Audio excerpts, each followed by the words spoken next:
Hey. All the trails on this side of the road are no vehicle. It's all riparian zone. Okay. So you can get fined if they catch you.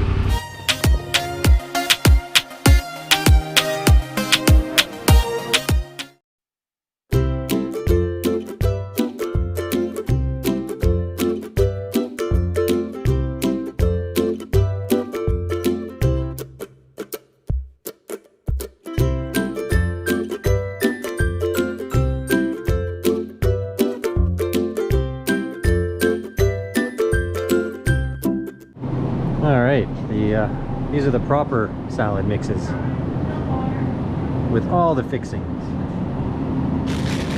Ooh, I haven't tried the strawberry harvest yet. I'm in. Okay, got some food. We'll have lots of time when we set up camp, so I'm thinking I'll try and head up some logging roads without any weight.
Okay, the uphill was fun, fairly straightforward.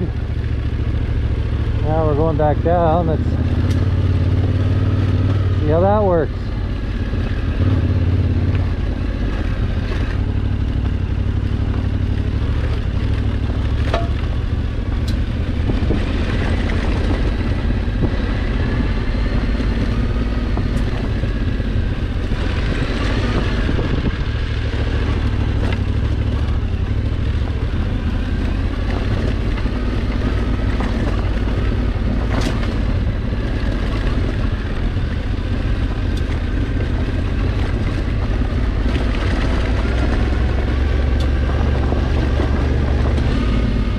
Like it more if my right hand didn't keep going numb.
All the trails on this side of the road are no vehicle. It's all riparian zone.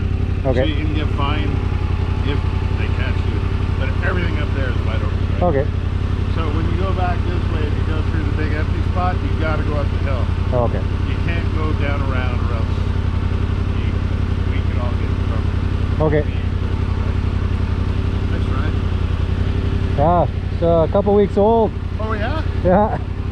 Yeah, well they got a 1200 in this, but this is the first year it's come to to North America. So they've had it in Europe for a few years. I think I saw one last spring. Yeah. I was riding my bicycle across Europe. Yeah. Oh, that's fucking perfect replacement for that. Yeah, this is, well I had a Vstrom before that. Is this nice? Do you like this better now? Oh fuck, well I just took the Vstrom up to the Arctic Circle. And I've never done any real kind of off-roading stuff on the bike, and that thing's like way too heavy, too low. So when I got home, I looked at the reviews. I can't find a bad review on this thing. The Vstrom is just, to me, it's just a little bit road specific. Yeah, it's really good on the road. It's great road bike. I ride 90% of the road. Yeah. But I see this logging road. Yeah.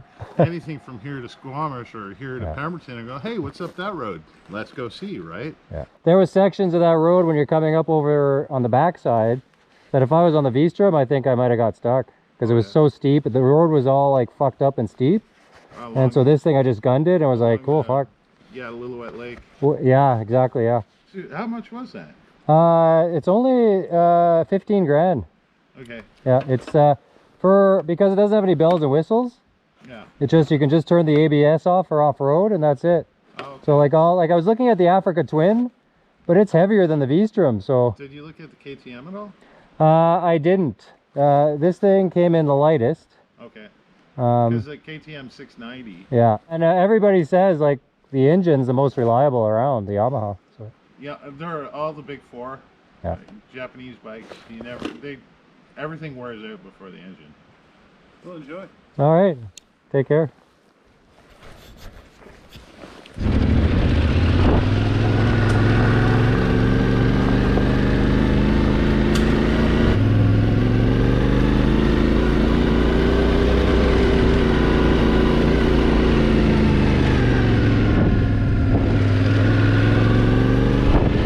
Oh, that was a lot of fun.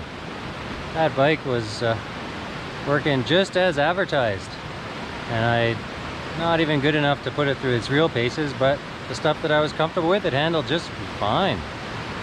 Well, I'm just gonna get myself a little bit organized, and then I think I'm gonna jump in that river and just get a quick wash off. I don't even have a towel or anything, so I'm gonna get a fire going. All right, got a decent fire going, so now let's go rinse off in the river. Urgh. Oh, it's gonna be terrible. It serves me right for getting sweaty.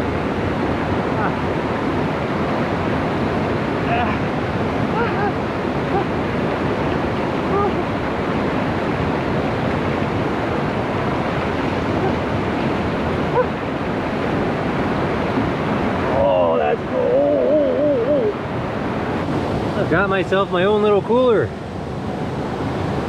Keep everything nice and cold. Well, that was a fun day. The bike's doing really well. I'm happy with it.